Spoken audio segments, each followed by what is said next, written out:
Welcome to Candid Conversations with Dr. Mayfield.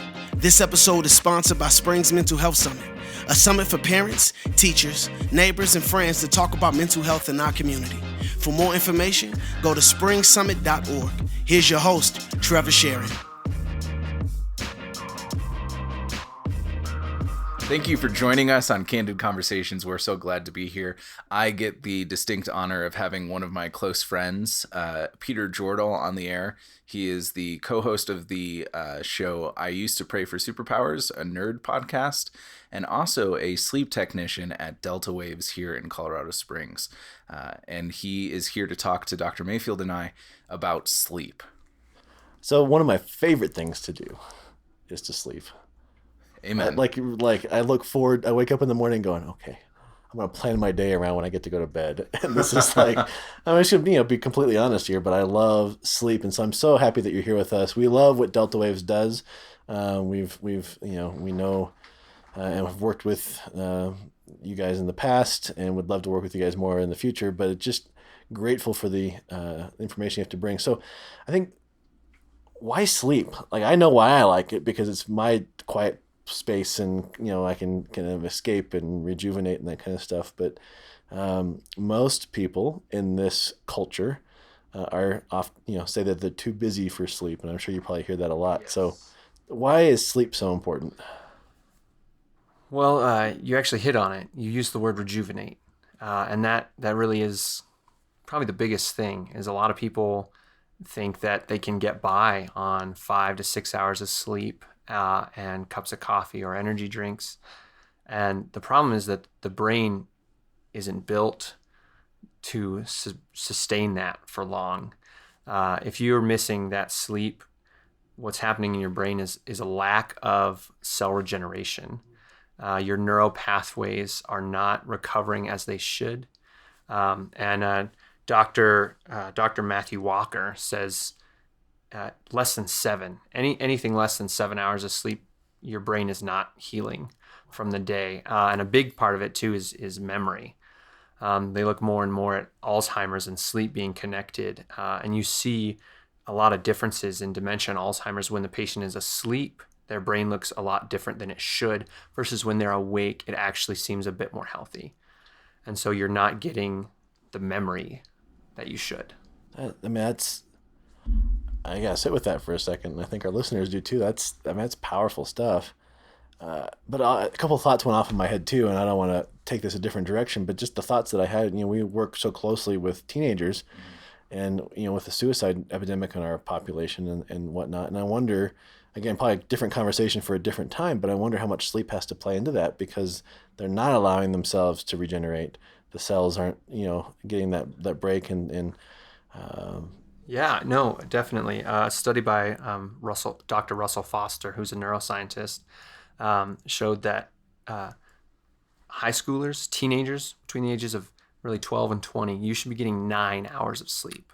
So more than we actually say, than the 8.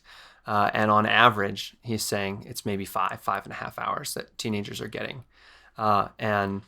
We see in a lot of studies that things like major depressive disorder, bipolar disorder, OCD, anxiety, all of those can be brought on by or severely worsened by a lack of sleep.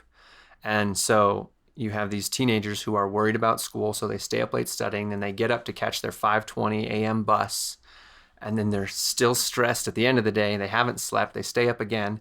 And so it's this cycle that is just brutal to our youth in this nation. And you said going into this later, but just to throw this out there, there was a school district in Idaho that changed their start times from 7 in the morning to 10, and they go from 10 to 6, and their SAT scores grew more than any other SAT scores in a year in the nation. So the worth of the sleep and the normalcy of life that granted those kids from kindergarten through high school was just phenomenal. That's amazing. Well, it baffles me, that we push success on our kids in the ways that look like higher SAT scores or performance-oriented stuff. We don't consider the whole person. And so you're talking about this idea that the school in Idaho pushed back start times and things improved. Why isn't the rest of the country doing that? I don't think they don't take the holistic approach. And I'm being very fatalistic in that comment. But I know for me, like when I was working on my dissertation, I had to get sleep, or I couldn't wait, because my dissertation was written between the hours of 4:30 and about 7:30 or 8 o'clock in the morning. But I would go to bed at like 8:30 or 9 and get my sleep and then get up. And I was most creative and most, because it's when you wake up, you're supposed to be the most rejuvenated in the mornings. But it was also this idea that if I worked for 45 minutes, took a 20-minute break, worked for 45 minutes, took a 20-minute break, I was able to do more in 3 hours than I was if I sat for 3 hours and worked. But I think it's the holistic approach that we ignore. Well, and I want to ask the question. I've been through times in my life where I was getting that amount of sleep, but I woke up exhausted, just miserably exhausted, and in a fatigue that didn't go away. And I think, some of that was depression that I was going through at the time, but there was definitely something where my sleep was not cutting it for me. Yeah. Well, with that though, I'm going to put that into a question for you, Peter, is sleep is not sleep. So if somebody sleeps 9 hours, it doesn't mean they're going to be rejuvenated in the morning. It has to be a certain kind of sleep, right? Yeah, it has to be good sleep. In the sleep world, we talk about the quality of your sleep. So if you have 9 hours or 8 hours and you wake up and you're just exhausted, definitely depression can play a role in that. We see what's called alpha wave intrusion in patients with chronic pain and depressive disorders. And so this increase in alpha wave activity, we're not quite sure what it is in the sleep world yet, but what it looks like is the brain is functioning at a faster pace. And so when you should be resting in the deepest stages of sleep, you have these sudden bursts of neuroactivity that interrupt it. And so that's part of it. But another thing is there are 80 sleep disorders at this time that we know about. And at Delta Waves, we do polysomnograms and we test for 60 of them. And most of these sleep disorders either keep you from falling asleep or they wake you up throughout the night. And so you can sleep for 8 hours, but you're not going to get that rejuvenation unless you hit the deep sleep. Which is the REM cycle, correct? Right. There's stage 3 and then there's REM. So there's stages N1, N2, N3, and REM. And so if you hit stages 1 and 2, that's just asleep. Your hearing is still active in stage 1. If your eyes are not fully closed, your eyes are still active in N1.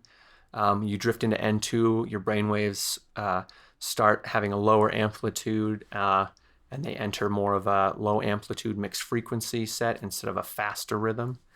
And that is kind of the start of it. It's the spark that starts that rejuvenation, but nothing happens until you hit 3 and REM.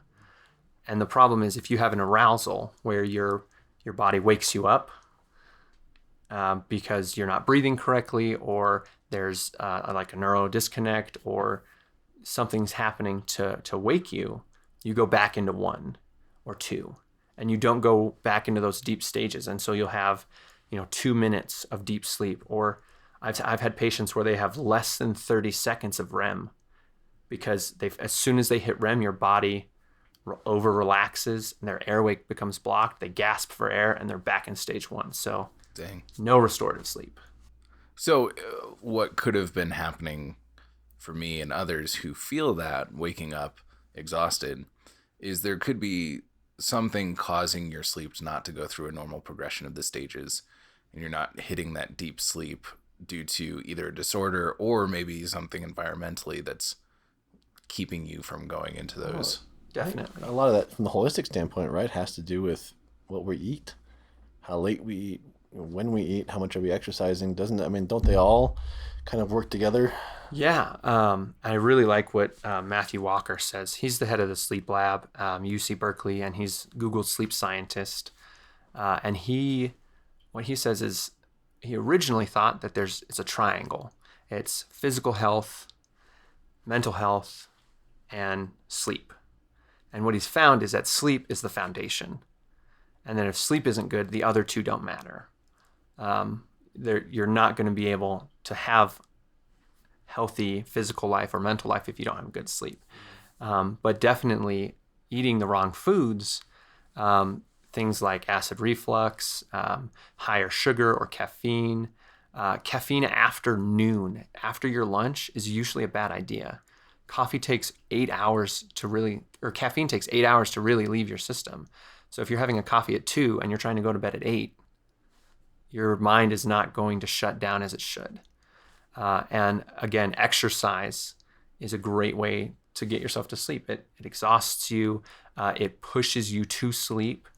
And then along with that, going into not just food and exercise, but your surroundings. You shouldn't have electronics.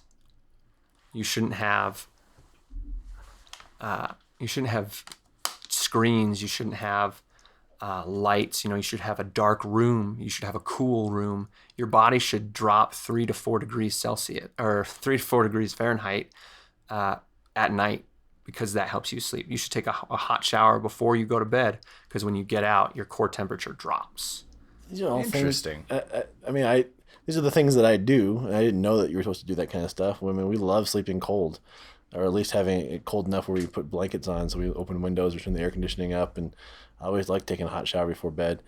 But I wish, and maybe this will lead into what you do in the Delta Waves. But I wish we had this. Every counselor, every person had a list of the top 5 things to increase good sleep. And obviously it's not carte blanche across the board. It's going to work for everybody, but at least some healthy habits. And we always talk about sleep hygiene with our clients. What does your sleep hygiene look like? And routine, I think, is supposed to be the best, right? Yes. Yeah, having a good routine is one of the best ways to get yourself to sleep. I have a 7-month-old daughter, and in all the parenting books that my wife read, it says having a routine before bedtime is most important. You do this specifically every night before bed, and the baby will fall asleep because they're used to that routine.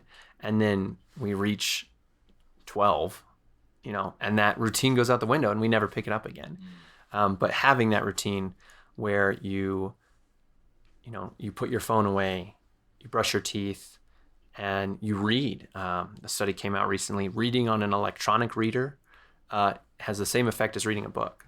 So that it's the movement of the screen, not the light that's being emitted. It's the screen. It's your eyes. That's good to know. Yeah. Interesting. Yeah. I'm an old-fashioned guy. Like, I hate reading on screens or readers. I need a physical book, but for those that's what they have, that's good to know that it's not going to create. Yeah. And this was one study. Sure. Sure. Now, while you're talking about that in routines, it brings up something that I love talking about, to the point where my wife rolls her eyes whenever I bring it up and teases me for it, is circadian rhythm. Yeah. And before I totally butcher it, you knowing more than I do, would you mind explaining what a circadian rhythm is? Yeah. So circadian rhythm is your body's natural inclination to follow the movement of the sun for its wake and sleep.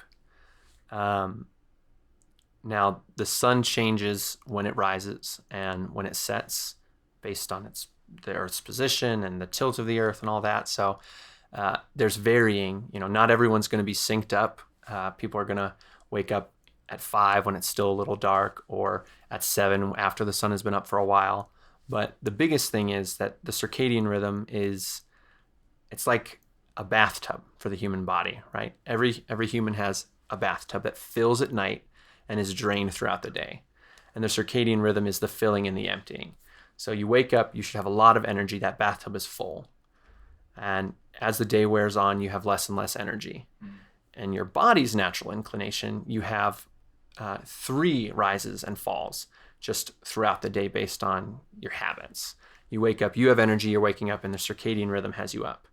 You've eaten food, hopefully you've stretched or worked out or done something mentally stimulating to help you wake up, and the circadian rhythm will continue to rise as the sun rises, and you'll have your first physical dip in energy. You eat lunch, it goes back up as the afternoon goes on, and then it drops again and goes up and then down with the circadian rhythm as that sun finishes setting. So it's this combination of both. Really, it's, the sleep, the American Academy of Sleep Medicine, it says it's 2 bathtubs. You have your personal energy and the circadian rhythm. So what they call the personal energy, so I've read in a study that there's the circadian rhythm and then there's sleep pressure. And so circadian rhythm, if you look at it as 2 opposing triangles, and the circadian rhythm is at its fullest when you wake up, and then it starts to decline throughout the day. And then sleep pressure is at its lowest when you wake up and begins to build. And there's a point where it crosses, which is the perfect time to take a nap. Yes. And then sleep pressure continues to rise until it's time to go to bed, and circadian rhythm is at its lowest. Is that? Well, and I think you bring up a really great point. On top of that question, is there a good time to take naps? Are naps a good thing or a bad thing? 2 wonderful questions. Honestly, the nap thing, I'm not certain. Based on what I've looked into and read, you shouldn't ever need a nap. Your body should be able to sustain itself without the nap. But there is a point in the day, usually right after lunch, where your body is ready for a rest. But a nap and going to sleep is usually more detrimental than helpful. Because your body will struggle to wake up unless you get a full cycle in that out, and you'd need to sleep for an hour and a half because you want to get through the stages and wake up naturally. Which is so interesting because if I sleep for an hour and a half in the afternoon, I'm toast. Right, you're done. Right? I'm done for the day. But if I sit on this couch, which I often do after lunch, and I'll just close my eyes for 15 minutes, I'm in I'm stage 1 and 2 probably, never get to 3 or REM. I'm great. I feel like, it energizes me for the rest of the day. And again, it's not a hard, for me, it's, probably for everybody it's different, but I feel like it's that, 1 o'clock, 1:15 is where the sleep pressure and the circadian rhythm kind of meet on the axes. And then one keeps on going down, the other one keeps on going up. But I met people that have to have a 15-minute nap, which probably then, or a 20-minute nap, which probably says something else about their night sleep is not as rejuvenating as it probably should be, right? Or this is moving to my knowledge versus complete knowledge. So that's fine. Sure. Yeah, that's great. Just making kind of guesses based on a 15-minute nap. You're probably not getting to stage 3 or REM, and so stage 1 and 2, what I am assuming is the act of falling asleep is more restful for your eyes, and your frontal lobe is where we see a lot of that alpha wave activity, and that dies off in 1 and 2, where it's constantly functioning throughout the day. Your brainwaves are kind of looking crazy throughout the day, so that's probably what I needed is just to turn my brain off for a little bit. Yeah. Well, it sounds like a pattern interrupt, something we talked Yeah. about in our self-care episode, where that nap for you is allowing your brain to decrease the alpha waves and get a pattern interrupt, so then you feel rejuvenated. I know for me, the best naps I've ever taken are typically an hour and a half, consistently an hour and a half. So it's cool to see like how in the past when I take a nap, I'm going through a full cycle in that hour and a half, and that's why I feel totally set and ready afterwards. And it's interesting to me too, is it confirms, and I've kind of known this, but when I get clients coming in and we tell our staff to really take a sleep history, not in the ways that you guys would do it at Delta Waves, but in a way that's just going, okay, what kind of sleep are you getting? And this is where postpartum depression with new moms just skyrockets because you're not getting sleep. Your hormones are out of whack from giving birth, but then if you're getting an hour and a half or less of consistent sleep and then being woken up to feed the baby, and I know the research we've done from a psychological standpoint is if that happens for more than 3 days, you can be diagnosed clinically insane because you're not getting the rejuvenating sleep that you're supposed to be getting. Wow. Diagnosed clinically insane after 3 days of of not getting rejuvenating sleep. Man, that is intense. I had no idea. And I mean, that's kind of the litmus test, but I'm not sure it's hard and fast for everybody, right? Right. Because our body's DNA, environment all play into it. But from a standardized place, and I see that all the time. Somebody coming in and they say, "Well, I haven't slept the last 3 days," and I'm hearing, it's not Right. schizophrenic. It's just. I want to touch on that real quick. There's some science now. Genes that have been known to be very important to the generation, the building of normal sleep, when those mutate, that predisposes someone to schizophrenia. That makes sense. So, Which is and schizophrenia is based off of overactive serotonin. Exactly. Neurotransmitting, which is our sleep neurochemical. Yeah, that's wow. No, Peter, we only have a few more minutes left on the show, and we have to have him back. Right, totally. We have to do a part two of part our two sleep. of this series. We can talk about sleep until we sleep. bedtime. But in the hallway just before we started recording, you were listing off some really interesting facts about sleep and not getting enough sleep that I'd love for you to share with our listeners, as well as like a final encouragement of a few things that we can do that may change the way that we sleep or how we're doing it. yeah, you might have to remind me of those sleep facts. I think there was something about you can be 10 years older than Oh, you. yes. If you are getting less than 7 hours of sleep a night, your hormone levels are that of someone 10 years your senior who's getting adequate sleep. So you're sacrificing 2 hours of sleep for work or whatever you're doing in the morning or at night, but you're really damaging your body by a decade. So you're losing time. And it's what I say to all my patients that come in. If you sleep on average 8 hours a night, that's a third of each day. That's 30% of your life by the time you die. If you're not sleeping well, you're getting a C in life, assuming you're doing the 2/3 that you're awake well, Right. which you won't be because you're not getting enough Sleeping. sleep Yeah, to do well while you're awake. totally. Hi, my name is Mark, and I'm a 47-year-old man. Like that's what I mean. If I'm not Oh, sleeping, so I was like, you're not 47. No, but if I'm adding the 10 years, because sleep is important, but I've chosen in times to sacrifice Yeah. sleep for other things, and it's like, no, that's motivation right there to go. Nope, sorry, 9 o'clock bedtime. Super interesting for me because I've had a couple people ask me like how I'm able to do everything I do and like how much sleep I'm sacrificing. And I'm like, oh no, like I go to sleep at like 9:30, 10 o'clock, and I'm up at 5 o'clock or 5:30. And that doesn't change no matter what. And so now there's some sort of backing where I can just say like, oh, I just sleep well. Well, if you go to bed at 10, you have to get up at 6. That's 8 hours. You can get, I mean, it's set less than 7 is the danger Less line. than You should- 7, okay. Okay. And you want to push for more. More So like I should 8. So if I'm doing like 9:45 or 10 o'clock to 5:45. Yeah, I mean, and really, it's less than 7 where you start having those hormone Got it. deficiencies. So I'm still okay. You're I'm good. still okay. You're good. Okay. Actually, I'm okay then too, because I usually 9 o'clock and get up at, or 10 o'clock and get up at 5:30. Or Do you wake up to an alarm clock? As of late, just because everything going on in my life, yes. Typically, no. Okay. Is that a bad thing? It is.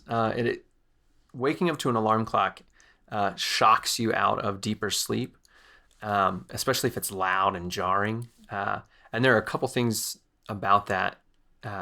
It takes away that rest. Coming out of REM unnaturally is exhausting. That's like when you wake up and you're like Robin Williams from Jumanji. You're like, what year is it? And you're just like disoriented. That's that alarm clock feeling because you're coming out of REM suddenly. And so if you're waking up to an alarm clock and you're groggy and you have to get your coffee and a shower before you feel awake, one thing I would suggest is a really quiet alarm 15 minutes earlier that doesn't wake you up. Something that's just like a subtle noise that won't pull you out of sleep, but it'll pull you out of that deeper sleep without fully waking you.